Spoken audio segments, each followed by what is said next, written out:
इमरान खान से बहनों की मुलाकात से पहले अडियाला जेल के बाहर security high alert.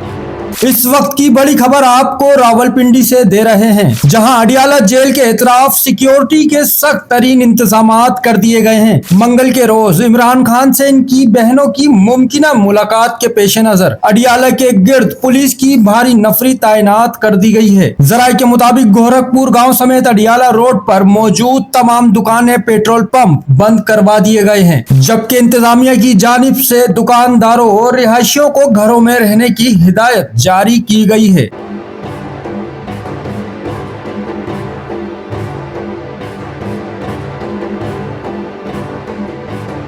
Adiala jail की तरफ जाने वाली कई रास्तों पर रुकावटें खड़ी कर दी गई हैं। इजाफी नफरी तैनात है और दाखिली और खारजी रास्तों पर सख्त चेकिंग जारी है। इलाके में गैर मामूली खामोशी और खौफ की फिजा देखी जा रही है। नाजरीन, सवाल ये है, क्या इमरान खान से मुलाकात मुमकिन होगी या नहीं? कमेंट सेक्शन में जरूर बताएं।